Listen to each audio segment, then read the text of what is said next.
Welcome to the Void Podcast. Speaking to you from the Void are Selena and Kori.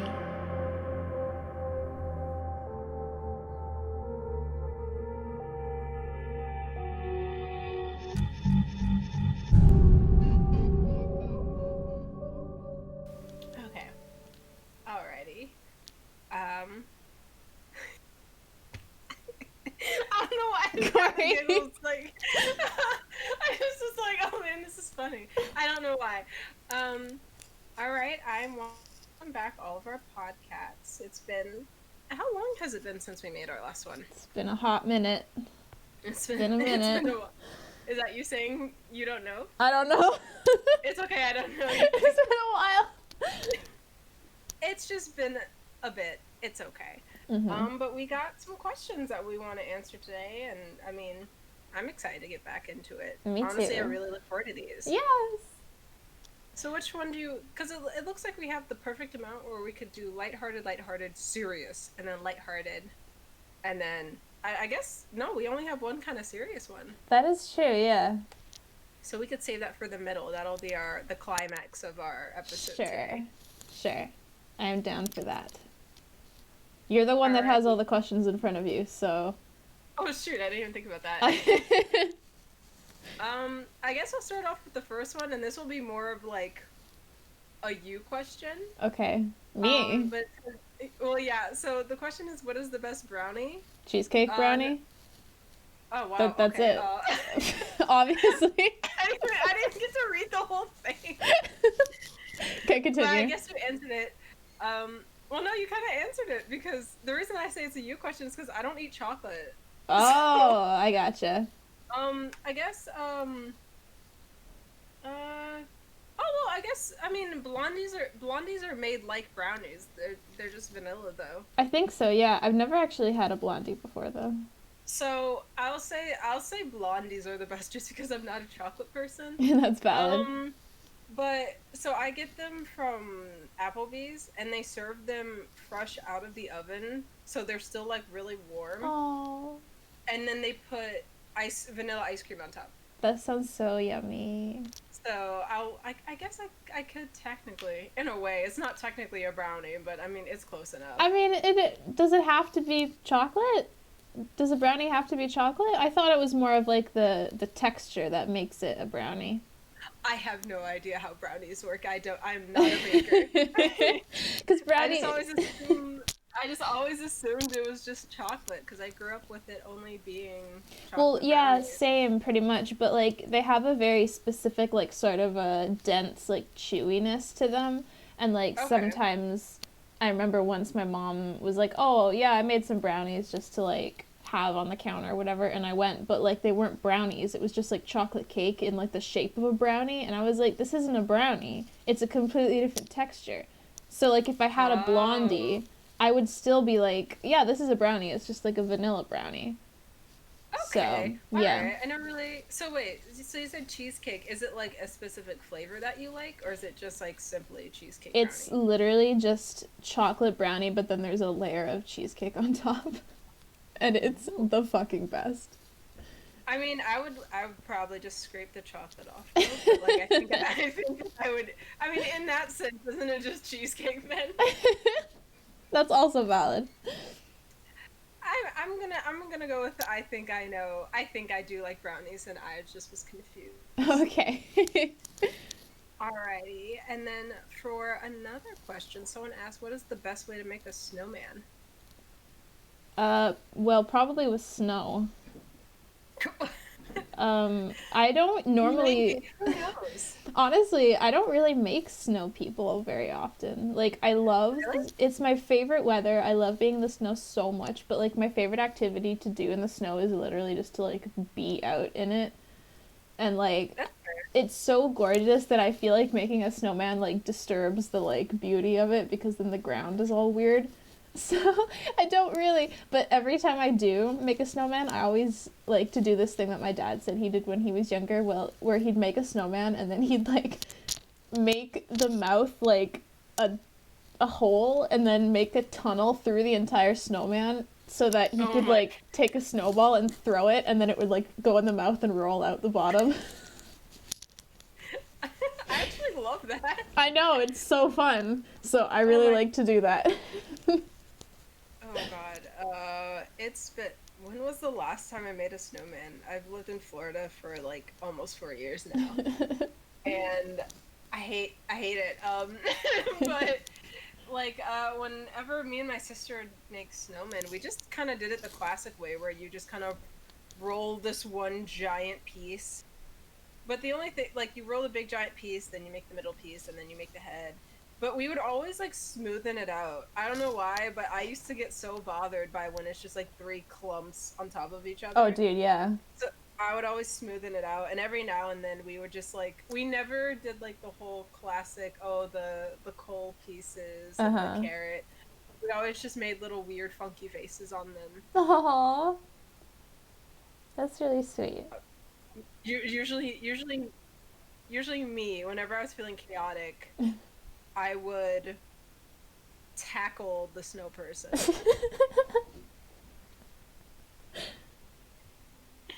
Just like once we were like, okay, I guess we're going inside. It's just like I never wanted to leave the snowman out, so I would just tackle the snow person. That's really funny.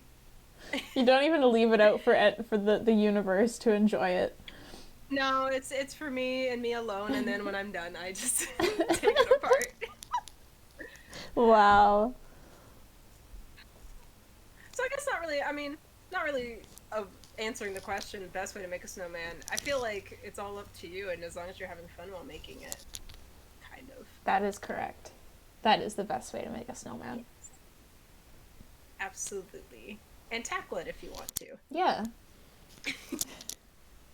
Okay, so let's see. So this person said, I was wondering if you'll explore themes concerning art and things like self-doubt, dealing with imposter syndrome, other issues that artists deal with. I can't read today. Um, so how do you deal with like imposter syndrome and self-doubt while doing art? Here's a cool fact about me, actually, in regards to art. Um, I don't suffer from imposter syndrome, like, Really? at all. Um, I never have, not specifically with like drawing, because I remember recently I was doing something else, and I remember feeling really like, oh, it was when one of my friends asked me to critique his short film or his storyboard, um, and he was like, "Yeah, because you're a storyboard artist, and I would love it if you could give me some input." And I was like, "Oh, sure." And then that was when I was really feeling imposter syndrome, and I was like, "Oh my god, I've somehow fooled people into thinking that I'm like qualified to give a serious critique on storyboards. Oh my god!" And like, I think it went well, but that was when I was really freaking out. But like, in terms of art, I don't think I ever have, because I've always Okay. just had it in my mind that like I don't know, art's completely subjective. There's no like right way to do it, and so uh, I don't know. Like, whatever you do is good because it's yours and it's completely original, and you haven't like fooled anyone into thinking you're good, because if people like it, then they like it. Like, it's very simple. No, I can understand that. I think as I've gotten older, I've had less of it. Like now Hmm. when I see other artists, I'm just like, "Oh man, I really like their style." But I don't like feel bad about it anymore. But when I was like younger and I'm in high school and I see a lot of other artists around my age group, and they're like excelling past, I'm just like, "Oh man, that makes me feel bad. I wish I could do that." And but then I also have to, as I've gotten older, I realize like, oh, okay, well, I mean, I'm self-taught for the most part. I haven't done any of this and this class, or I haven't like really done a lot outside of just teaching myself through things that I see on the internet. I haven't taken any official classes. And then Hmm. once I did, I was like, oh, okay, I'm learning, I'm getting, you know, my grounding and things like that. And then now I'm at a point where while I don't draw as much as I did, when I do, I usually like don't beat myself up for how it every little thing. If I make a mistake, I'm like, oh, okay, well, that's all right, and then I just kind of like move on from there. That's good. But But I can understand how it is easy to like, and I hear it from like friends and things like that. It's easy to see other artists and be like, oh man, I wish I could do stuff like that. Mm-hmm. But I think one of, really random side note, I think one of the most toxic things I've heard is like when people are like, oh, I can only draw a stick figure, and I'm like, that's how Oh it my starts. god.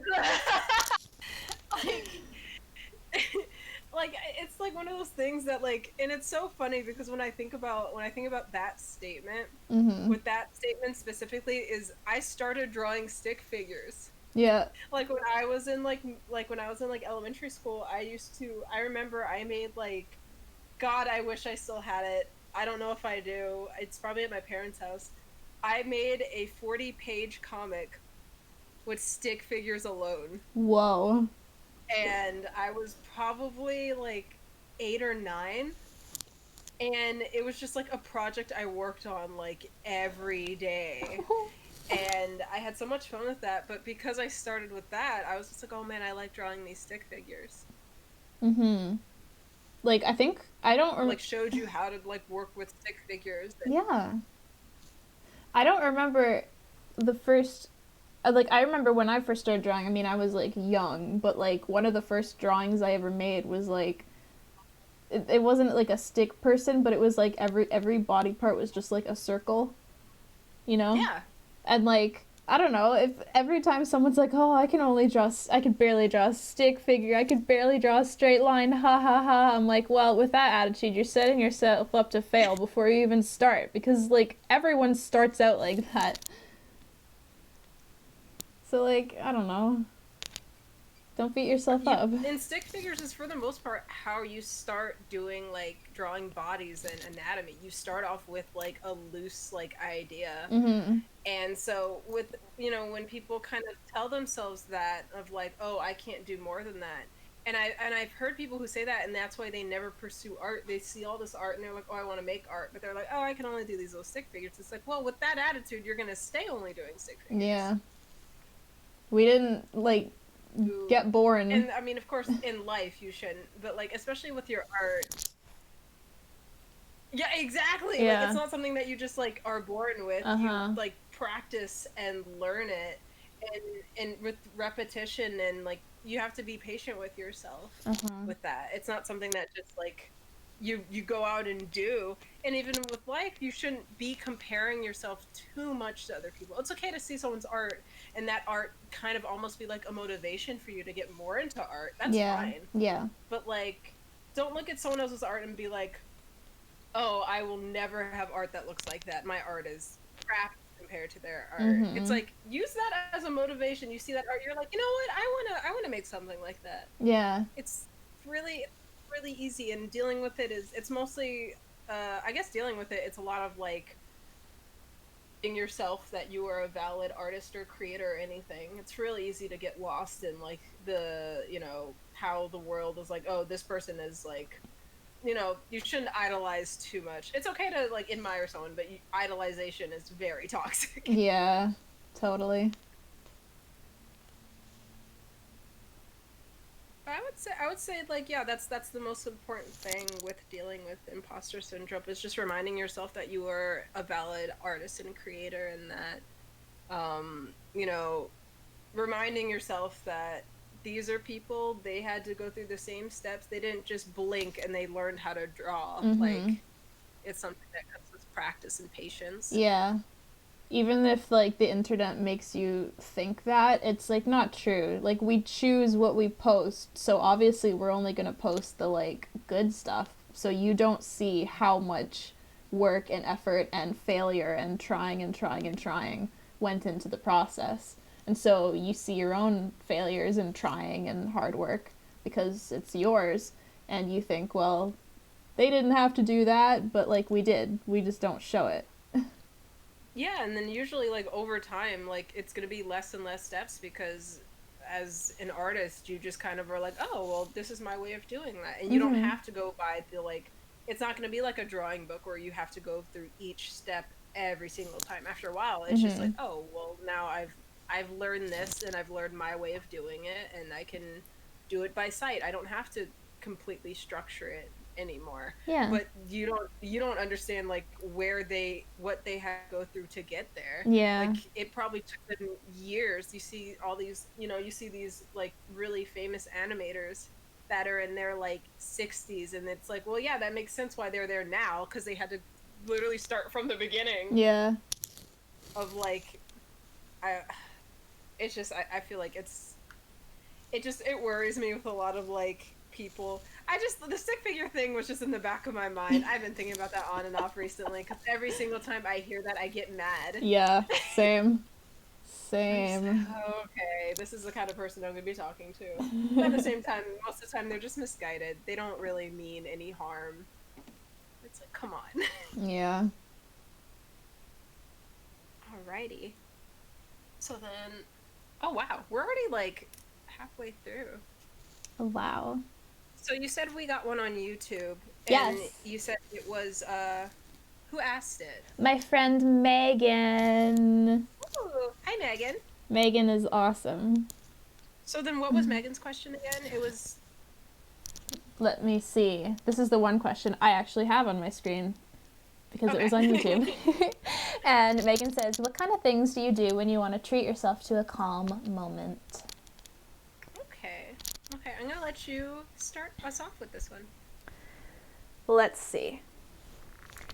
My life is already very calm, so a lot of these things are just things that I sort of do often, but I have fairy lights in my room that I turn on like special occasions, I guess. So like if I want everything to be very like homey and calming, I like doing that because it's like a novelty sort of.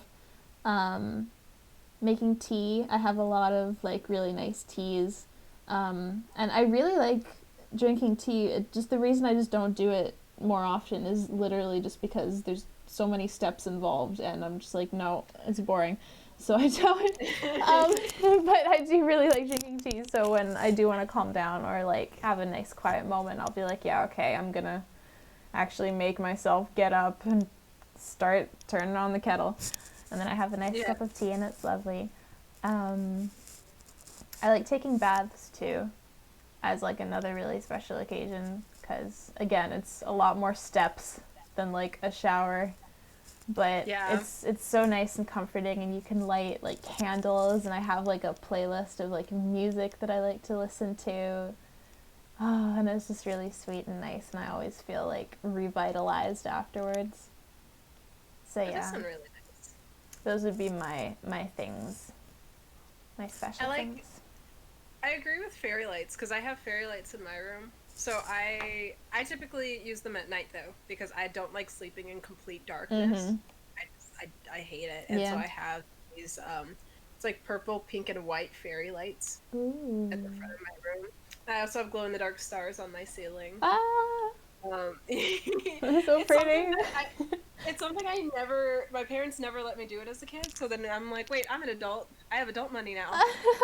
So now I have glow in the dark star stickers on my ceiling. It's so funny because when I hear you're like, so I have a really hard time relaxing. Mm-hmm. So when I hear other people's like, oh, this is how I relax, I'm always like boggled, because I'm just like, oh, my relaxation isn't like, some things that I do are like, oh, that sounds calming, and other things people would be like, how is that relaxing? Like one of the biggest things I do to relax is I go roller skating. But I don't like, not like the cute like, oh, like the little 4-wheel ones. I go on my rollerblades and I skate as fast as possible. That's fun. And I have like a really like hyped up playlist of music I like dancing to, and usually I will just dance skate around my neighborhood. That's nice. And skating is like one of those activities for me where I'm just like, well, I will never be able to fly on my own, so this is the second best thing. And that's what it feels like to me. It's just like a very like spiritual, like calming thing for me. I like listening to a lot of the like lo-fi playlists on YouTube. Mm-hmm. I know. Oh my god, my cat. Oh, Theo, no. She says, I want to tell everybody about my calming techniques too, please. She doesn't have any. She's never calm. Oh God. Okay. Cool. I think she's done. Oh God. I was like, I she'll be fine for now. For the most part, though, lo-fi playlists are really good. Um, Drawing, now that I don't draw every day, or I don't draw as often as I used to, that's something that's very calming for me. Mm-hmm. Or like I like writing poems, so that's Mm-hmm. like those are the relaxing parts. Uh, and there she goes again. I do, weirdly enough, going on like drives. I guess these are a lot more calming than I thought. Going on drives, like if I have to be somewhere really early, or if I'm coming home from something late, my favorite thing to relax is just playing really soft music and driving at night. Mm. And then it's just like just lights, and it's just something that's so relaxing, and I feel so at peace when I do that. Aw. And recently it's been playing Minecraft is also a very calming thing. The thing you said about drawing, I wanted to. I totally forgot this because it's like a really recent And I'm thing. like, oh, I'm gonna put flowers on our house. The thing you said about whatever, I watercolor now. Like, I got a watercolor notebook recently, and that's super calming because, Oh, it cut off. yeah, I noticed there was a little bit of a skip. No. I like you started talking about watercolor, and I was like, wait, what? Like I thought my mind blanked. I'm so sorry. It's okay. But yeah, watercoloring is a recent thing that is really calming for me because it's I don't share it, I guess. Like every time I like draw something digitally, I guess there's always this part of me that's like, oh well, it's on the internet, so you should post it and like make sure everyone knows that like you still do art or stuff like that. But with watercolors, it's just sort of, it's like a mixture of like practice with a new medium and just like fun. Like it feels like how I felt when I was a teenager, just like drawing for fun. Because now that drawing is my job, it's like not always as relaxing, and yeah, it's very rarely like relaxing. Like it's still fun, but I don't like wind down by drawing a lot of times, but I totally do with watercolors now. I get that because it's something that's more like yours, whereas like drawing is more like, oh, Yes. this is also my job. I have to share this with a Uh-huh. lot of other people. But with watercolor, you can just be like, oh, okay, this is something that's mine. It Yeah. relaxes me. It makes me feel at ease. Mhm. It's like That's an good. actual hobby for the sake of being a hobby. Yeah, I can understand that. I haven't watercolored in a while, but yeah, that was something that I remember was like one of my favorite things to do when I was like in my painting class, was finding any excuse I could do to do watercolor. And just Mhm. painting in general is a very relaxing thing. It's Yeah. nothing meant to like be too stressful. Mhm. That was a really good question. I really liked that one. Yeah. Thank you, Megan. And then let me see. I think oh, we have two more. Cool. Okay, so this is from Anon, and it said, "Hello, Void. Firstly, I love your podcast a lot. Oh, But thank you. they said that we have relaxing voices. I've noticed that's like a common thing that people are saying, that we Really? have really relaxing voices. That's really funny because I would not describe my voice as relaxing.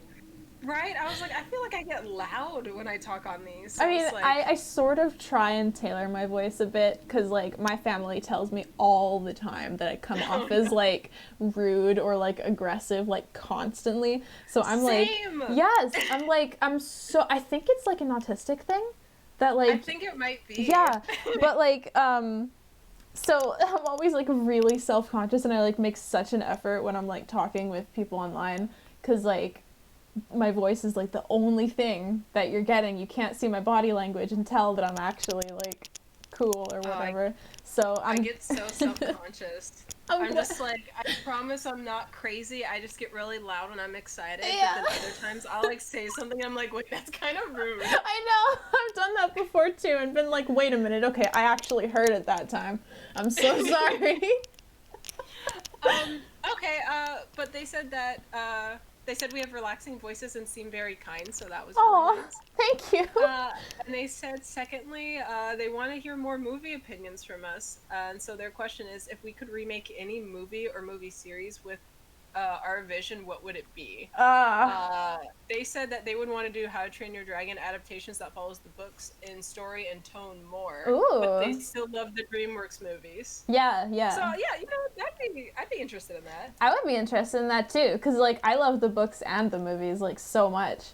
Both of them. What? I'm trying to think. I have like two. I have like two big ones that I would do. I have two that are not. I have two that I can think of, but they're both like sequels, and the first movies are like fine. It's Okay. just the sequels that I would change. But do you want to go first? Sure. Or do you want to like take turns? Like you do one, I do one. Oh, okay. So I'm not gonna go too long on this one, just because when I think about it, I get really upset. Okay.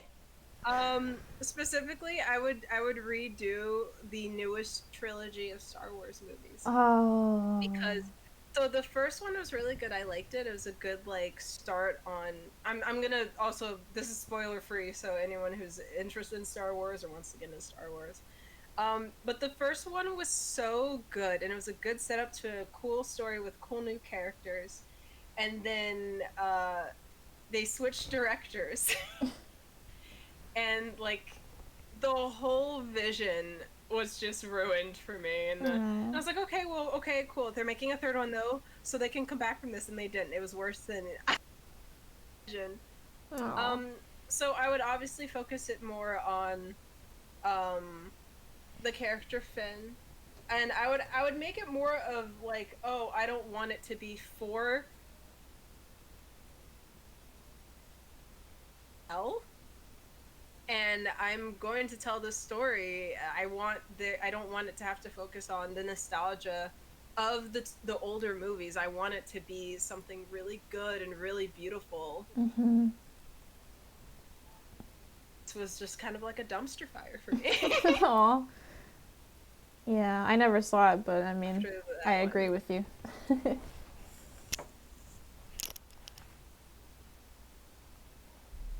And hello? Sorry, you're cutting out a bit. It started like getting choppy for me too, and I was like, let me give it a minute. This episode Okay. is having so many technical difficulties. Oh Lord, it's okay. We'll figure it out at some point. Did you want to go? Sure. Okay, the one that haunted me recently was It Chapter 2. Okay. I liked the first one. I thought it was fun. It was like, it's gonna sound so stupid, but it was like really nostalgic for me. Not the clown part, but like me when me and my friends would like constantly be hanging out at like the creek after school in high school. So like a movie where like these kids just like hang out in the woods and like by a creek sometimes was like, oh, that brings me back to my childhood and it makes me so happy. And okay, disclaimer, I never actually watched the second one because I just read what happens and I got so angry that like I couldn't deal with it. I feel this so much. Yeah, but I don't know if this is a spoiler because it's been out for a while and like people talked about it, but like they did some homophobic nonsense at the end, and no. It makes me mad. So I would remake it and I would change the ending, and yeah, that's all I have to say about that. I feel that. Like, there's certain movies where, and honestly, I wish that for certain movies I would have just read it. Mm-hmm. Then I feel like, I don't know if this has to do with your other one, but, like, Pacific Rim, too. That is exactly what I was gonna say. That's not my choice, though. It's just, like, I just thought of that as Yeah. you were talking about it. Yeah. Like, that's a movie I wish I would have just read about and then been like, oh, man. Because I really sat there for, like, an hour and a half, and I was just like, this hurts me so much. I know. But yeah, there's just something. There's so many movies I should have done that with, but I'm sorry that that happened to you. Yeah. But I think it's really good that the first one had nostalgic. Yeah, the first one nostalgia was things for it. fun. I liked it, and I will rewatch it because like it's fun. But like I will never watch the second one. That's honestly that's fair, and I'm so sorry. uh Okay, so then I feel like you'll agree with me on this pick because we talked about it fairly recently. huh. And this is a it's a pick that I literally like a couple weeks ago I went on a rant to my poor boyfriend who has not watched all of it. Voltron. Voltron! Oh my god! So Don't get me started about fucking Voltron. This is your choice. I'm sorry. I'll let you speak. It's okay. I knew you were gonna get upset, and I was like, you know what? I'm gonna just rip this band-aid off real quick because it's so bad because I recently was like, my boyfriend was asking me about it because he's only seen the first season. He's like, well, what happened? And so You don't I need was to know. explaining. He doesn't need to know. He was like curious, so I slowly was just like calmly talking to him about it, and then it just kind of went to me yelling about it, and him just like sitting there staring at me like I'm a crazy person. But like I would obviously like focus more on character introductions because I feel like the show itself focused a lot on very specific characters and other characters didn't really get like limelight. Pidge. Also, okay, so I don't know if you've had this issue, but I've had this issue where certain moments felt like they should have been more emotional than they were. Yeah. So like I'm not gonna go into it, but obviously when Keith meets someone for the first time, and I was like ready for it to be super emotional. I was really excited. I was like, yeah, this is what I've been waiting for. And then it just kind of skips to the next scene, and I'm like, what was that? Yep. Yeah. And so like, and then also the plot. Like obviously I can let the plot slide a little bit, just because most of the time we're not in it for the plot. Like, no. If you have good characters and the plot isn't perfect, yeah, you'll still have us. But my biggest thing was just the character development was such trash. Yeah. And I would like to focus more on these beautiful characters that they had, and give them screen time and have them have real story and like reasonable struggle. Yeah. Not like, oh, here's this person who's gay, let's murder their partner. Good or God. Here's this person of color, let's murder them before the season ends. It's just like, okay, I'm just all right. I guess you're wrong, but yeah, that would be like, those are my main two. It's Star Wars and Voltron. Yeah. There's so much beef and anger. Did you have another one? Oh, it was Pacific Rim Uprising. Did I say your other one? Yeah, you totally did. I don't, like, I've ranted about this enough, so I don't want to turn the rest of this episode into me just, like, ranting about Pacific Rim Uprising, but, like, I'm just gonna say, what were my main annoyances about it? I think what made me, like, most upset is that it just sort of, like, went nowhere. Like, I don't know. They introduced a few plot points that, like, didn't go anywhere, that, like, should have gone somewhere, so that made me upset. They took out the heart of the first movie, which was another thing that made me, like, really upset. Like, drifting with someone is really, like, intimate and emotional, and, like, that's a huge, like, that's the entire point of, like, the first movie, is that, like, with the power of, like, finding your soulmate, essentially, you can do anything. And then the second one just sort of, like, took that out completely. And there was like a scene where one of the, like, pilots got injured, and then he was like, all right, you tap in and, like, take over for me. And it's like, no! That's not how that works. That's not how that works! No, I remember, like, I personally didn't like the fact that they had children. Yeah. I was like, I feel like that was a real, like, like, I feel like that's something that you should be more, like, grown to do. And it's, like, because of how it's described in, like, the first movie, there's such a, like, importance of, like, experience and being in tune with someone else, and I feel like being that young and piloting a mech is like, you are not emotionally stable enough to handle this situation. Yeah. And the only character I really liked was John Boyega's character. Yeah, he was great. And it just kind of felt like he was like literally carrying that movie for me. Yeah. And then they just like everything with Charlie Day's character, they just ruined it. I was like, what did you do to him? Okay, I'm gonna get mad about that again, because honestly, like, that was like my biggest beef. I was like, what did they do to you? Yeah. You were fine. Yeah. Don't get me started. I'm gonna be so upset. Oh my god, it just angers me. It angers me. Okay, here's the thing. I'm gonna go off. Where okay, go ahead. You have the plot that they did with him could have been salvageable. Like, I think spoilers, because I think there has to be spoilers. I'm gonna get into detail about this. The plot line of like one person being possessed is very compelling. Like, there's a lot of things you can do with that, and there's a lot of media that has done stuff with that. Because then, you know, you can get that like build up where like either it hints at it, or like your audience knows but explicitly, but like the other characters don't. And then you can get like really emotional at like, you know, later on, where like a person really close to them is like tearfully trying to break them out of it, and like that's always really fun to watch. Like, please give me that. But like the way they did it was just so strange, because they didn't like hint at it enough. It was just like he was acting fucking weird, and then the reveal happened like too soon. I want to say like it happened like halfway into the movie, and I feel like that should have been like an end of act 2 sort of a thing. Like, that's what like the big movie reveal should have been, of like, oh, he's been possessed this whole time and that's why he's been acting so weird.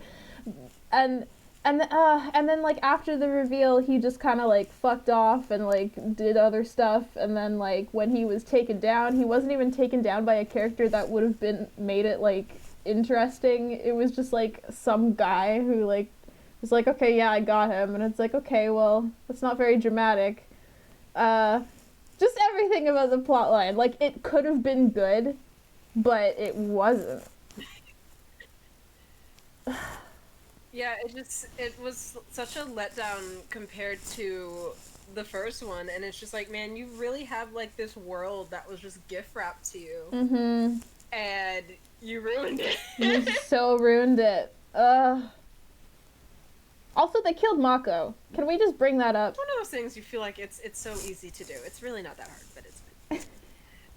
We digress.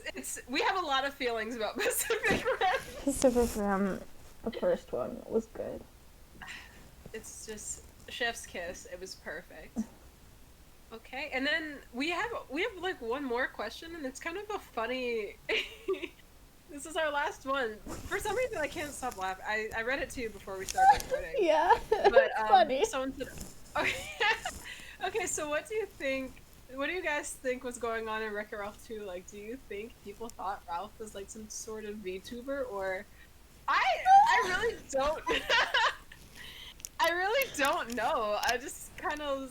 I think it's more funny that I know people have memed it up a little bit, but like the hate comments that Ralph is getting is one of those things. I was just like, why are they just like harassing this poor man? I know.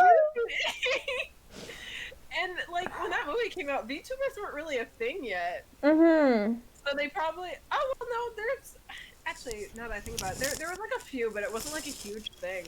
So they probably just thought he was just some sort of like VTuber. But like for the most part, just the hate comments part just made me laugh. Yeah. Like, harassing Ralph. He's just doing silly things. Yeah. Also, they don't even think it's. Well, okay. I can imagine if like it happened in real life. Like, what was happening? He was just sort of like he was just like appearing, right? Just like randomly. Like if, I don't know, Winnie the Pooh or something, or like Mickey Mouse, or like some random character that we knew just started appearing, I can imagine everyone would be like memeing it, and like there would be one of those memes of like that screen cap from Always Sunny in Philadelphia where it would be like a picture of that character edited in like a photo frame and being like, oh, I've had enough of this dude. Like there would be so many memes about it. So I guess it's sort of realistic, but also I guess maybe they did think he was a VTuber, but I don't really know. I mean, I have a lot of like my feelings about Wreck-It Ralph 2 was like, I didn't really need this, but I guess this is here. Like, it was just kind of like, sure. Like, I was like, oh, I like the Disney princess scene. And then the rest of the movie, I was like, this is kind of cute. Like, it wasn't really anything. Like, when I heard that they were making a sequel, I was kind of like, sure. Yeah. I guess. No one really asked for it, but okay. Yeah, that's how I felt. When I was watching it, I was like, I don't even know what's going on. Like, I can't follow the plot. This is just, like, concepts and characters being flung around. It felt like a kind of like a quick money scheme. Yeah. They were just like, you know what? We got Frozen 2 coming out, so let's do a Wreck-It Ralph 2. And it's like, okay. You don't really need it, though. I feel that way about a lot of movies. Like, I don't know if you've seen Toy Story 4. That's I how I felt haven't. about that. No, I haven't seen that one. It's a cute movie, but the same emotions and same feelings that I have about Wreck-It Ralph 2. Because I felt like the third Toy Story was just a perfect end, and then they were just doing like little cute shorts, and I was like, yeah, I like this. Yeah. Well, I mean, didn't they like make it really dramatic with Toy Story 3? Like, yes. Like, oh, yep, this is the end. This is the end. This is the end. There's nothing after this, and it was like, it's like, okay, well, why are you making a fourth one then? So the third one was like, I'm not going to say insanely dramatic, but it was a lot more dramatic than I thought, because you had like, oh, the second one came out in like 1999, and then they're like, oh, 2009, so it's like, oh man, it's been like 10 years. So it's like, yeah, here's its big finale, and then it's just like, nah, we're making a fourth one. And I'm like, why? Like, the third one ended on such a good note. I remember crying when I saw that movie. Like, I saw it so good. So long ago, and I don't remember.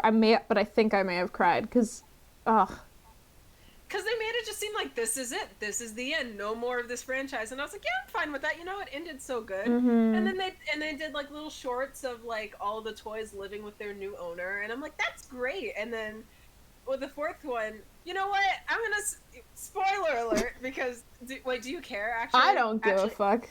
Okay, if you don't care, then because I was like, wait a minute, let me not. Because you haven't seen it. I was about to just throw it all away. I don't care. So, spoiler alert for the fourth one. The main plot is that Woody is being excluded as a play toy again, right? And it's like, okay, well, this kind of already happened in the first one. Why are we doing it again? And then the character Bonnie, she ends up making a new toy out of a spork that she found in school. And apparently you can create life because the spork is alive. His name is Forky. So they end up her and her family end up going on a trip. Sporky gets lost. Woody follows. They end up in this like little like tiny area. There's a carnival going on. And then Woody finds Bonnie, which was the lamp. Bonnie? No, not Bonnie. Was the lamp? Bo Peep! Oh my god! Bo Peep! He ends up finding Bo Peep, who we have not seen since since the second movie. It was like implied that she was sold. Oh. Hi, Theo. Yes, we're gonna yell about Toy Story 4. You may join. And so then she has just been living as like this on the run toy. She's been traveling to playgrounds so she can get played with and things like that, which is confusing because aren't you a lamp? I feel like you could break. And so the whole thing is just like Woody going through another crisis on like, oh, Bonnie doesn't want to play with me anymore, and the movie literally just ends with like it literally ends with him leaving the other toys and staying with Bo Peep. What? And I was just like, yeah, and so it's just like one of those things where I was just like, no! That ruins the whole thing! That's so upsetting. And I just remember like leaving the theater and being like, I'm not satisfied. I'm actually more disappointed because now they owe me another movie where he changes his mind and goes back. Good lord. Sorry. It feels like in my face, like, why are you yelling angrily? What are you yelling about now? But yeah, so it's one of those movies where you're just like, we didn't need another one. It ended so perfectly. Mm-hmm. And I have a lot of anger about the ending. I like how I said it, like I was so calm about it. I was like, yeah, I have a lot of upset about Toy Story 4. And then like you screaming about how angry that movie made me. You're valid. It's so understandable. I still don't know how to answer this question. I don't know if they thought he was a VTuber. They probably thought he was just like some animation student just messing around and making videos. I don't know. I feel like maybe it could have been seen as like a marketing scheme. Like, I don't know. If it, like, again, if it had happened here, I think maybe people would have been like, all right, well, I guess this is some weird viral marketing scheme. And then Disney would be like, we don't know what's going on, and then there would be conspiracies. Yeah, I guess so. I mean, that's the most that I can think to answer that. And with that, we're done. Yeah. Would you, since I brought us in, would you like, I was gonna say take us out. I was just gonna say, I'd love to take everyone out. Sounds like you're murdering everyone. Yeah, no, it's for Valentine's Day. I'll take everyone out for Valentine's Day. Oh, okay. That took a whole different turn than I thought. That's so sweet of you. As a platonic, aromantic Valentine. I will do that for all of Palentine's, yes. Palentine's. Okay. Oh no, now I know how it feels to be put on the spot.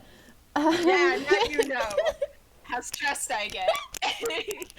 Thank you, everybody, for sending in your questions. As always, our inbox is always open. What's our blog again? The Void Podcasts.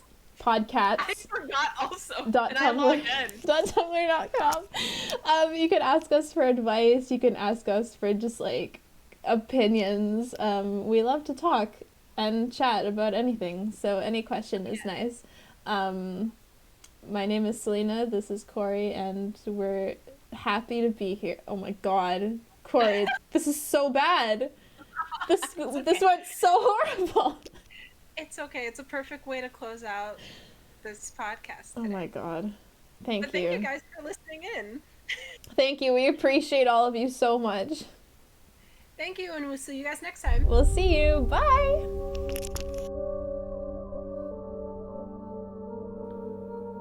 Thank you for listening to The Void. Today's episode was brought to you by snow, just flurries, not enough to stick. Keep in touch with us in the comments on our YouTube or on our Tumblr, thevoidpodcasts.tumblr.com. No, it's not a typo. See you soon.